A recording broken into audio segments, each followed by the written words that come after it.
বিসমিল্লাহির রহমানির রহিম। আসসালামু আলাইকুম ডিয়ার ভিউয়ার্স। আশা করছি সবাই ভালো আছেন, সুস্থ আছেন। আলহামদুলিল্লাহ আমিও ভালো আছি।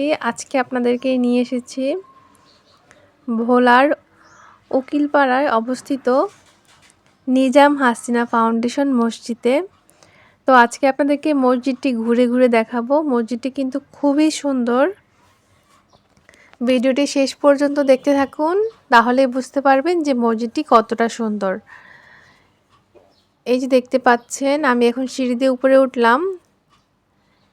এই যেটা হচ্ছে মসজিদ, এটা মসজিদের সামনের সাইড। মসজিদটি তৈরি করেছেন নিজামুদ্দিন আহমেদ ও তার পরিবারবর্গের অর্থায়নে হচ্ছে এই মসজিদটি তৈরি করা হয়েছে। এখানে 30 কোটি টাকা প্রায় লেগেছিল মসজিদটি তৈরি করতে। মসজিদটি কিন্তু অসম্ভব সুন্দর। এই যে দেখতে পাচ্ছেন, আমি আস্তে আস্তে ভিতরে যাচ্ছি। খুব সুন্দরভাবে কিন্তু তৈরি করা হয়েছে। এটি একদম ভোলা সদরে অবস্থিত। আপনারা চাইলে এখানে আসতে পারেন ঘুরতে। এই যে দেখতে পাচ্ছেন, অনেক সুন্দরভাবে তৈরি করা হয়েছে। এই মসজিদে কিন্তু মেয়েদের জন্য নামাজের ব্যবস্থা রয়েছে। আমি আজকে আপনাদেরকে দেখাবো কোন পাশে মেয়েদের নামাজের জায়গা রয়েছে। তো এখন আমি হচ্ছে আস্তে আস্তে মসজিদের ভিতরে চলে যাচ্ছি।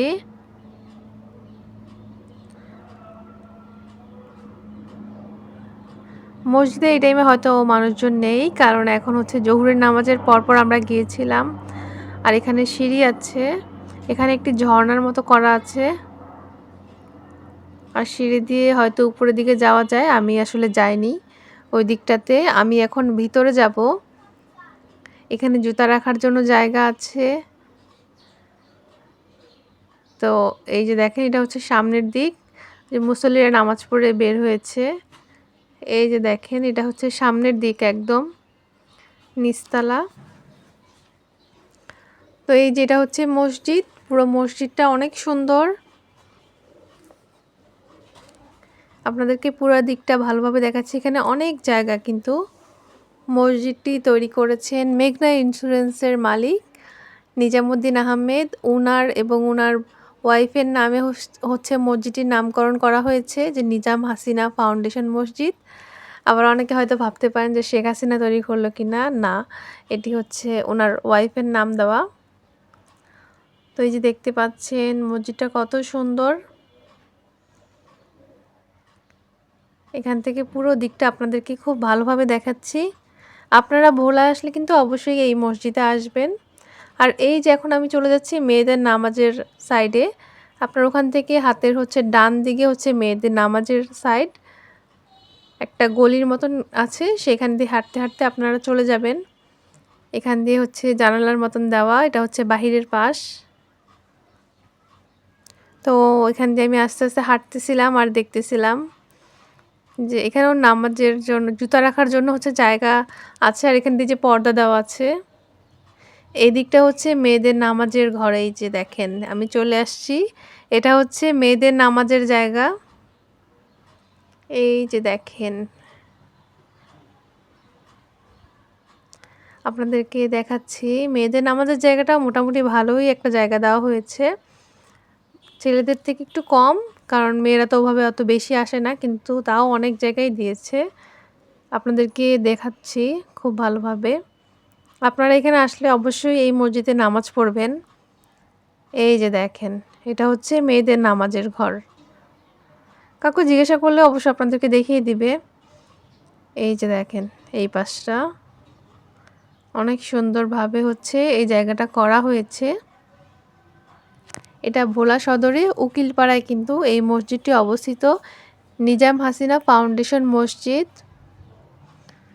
ব্যক্তিগত অর্থায়নে এই মসজিদটি তৈরি করা হয়েছে 1.5 একর জমির মধ্যে। এর পাশাপাশি কিন্তু এই মসজিদের পাশে একটি হসপিটালও করা হয়েছে গরিব মানুষদের জন্য। আমি এই থাইটাকে ভাবছিলাম হয়তো এখানে কিছু একটা আছে, একটু খোলার চেষ্টা করছিলাম, কিন্তু দেখি যে না, এটা একদম লক করা। এই যে দেখেন, এটা হচ্ছে বাইরের দিক। আর মেয়েদের জন্য অজুখানা কোথায় আছে আসলে এটা আমি জানি না, আমি ওদিকে যাই নাই। আমি হচ্ছে বের হয়ে গেছিলাম আস্তে আস্তে মসজিদ থেকে। এই যে মসজিদ থেকে আমি বের হইছি, এখানে নিচের দিকটা দেখাচ্ছি আপনাদেরকে, অনেক নিচে। নিচের দিকে হয়তোবা মেয়েদের জন্য অজুখানা বা ওয়াশরুম হয়তো থাকতে পারে, আমি বলতে পারছি না। আমি শুধু মসজিদটাই ঘুরে ঘুরে দেখেছিলাম। মসজিদটা খুব সুন্দর, আর পাশে একটা হসপিটাল করেছেন উনি, তো ওই হসপিটালটাও দেখেছি। ওনার বাসাও এখানে আছে, ওনার বাসাটাও আমি ভিডিও করেছি, আমার আইডিতে আছে, আপনারা দেখতে পারেন। ওনার বাসাটাও অনেক সুন্দর, মানে এই পুরো জায়গাটাই উনার, তাই উনি অনেক সুন্দর করে কিন্তু ব্যক্তিগত অর্থায়নে খুব সুন্দর সুন্দর জিনিসগুলো করেছে। মসজিদ, একটা হাসপাতাল উনি করেছেন মানুষের জন্য। তো আমি এখন মসজিদ থেকে বের হয়ে যাচ্ছি। এই যে মসজিদের এটা গেট, বের হয়ে আপনাদেরকে দেখাচ্ছি। এই যে দেখেন, এটা একটা রাস্তা, সব দিকেই কিন্তু বের হওয়ার রাস্তা আছে। তো বের হওয়ার পরে পাশেই আপনারা যদি যান কোনো চিকিৎসার জন্য আসতে পারেন। এটা তার পাশেই একটা মসজিদ হসপিটাল আছে, নিজাম হাসিনা ফাউন্ডেশন যে হসপিটাল, ওটা আছে পাশেই। তো আপনাদেরকে আমি এই সাইডটা দেখাচ্ছি। এই দেখেন, এই যে এই পাশটা মসজিদের, আর এই যেটা হসপিটাল। তো হসপিটালে আমি বেশি একটা যাইনি, শুধু নিচতলায় গিয়েই চলে আসছিলাম, আর তেমন একটা যাইনি। এখানে অবশ্য সব ধরনের ডাক্তাররাই মনে হয় বসে, আমি বাইরের লিফলেটটা দেখেছিলাম। তো আমার ভিডিওগুলো যদি আপনাদের ভালো লেগে থাকে তাহলে কিন্তু অবশ্যই লাইক করবেন এবং কমেন্ট করবেন। কথা হবে অন্য কোনো ভিডিওতে। সেই পর্যন্ত সবাই ভালো থাকবেন, সুস্থ থাকবেন। সবাইকে অসংখ্য ধন্যবাদ।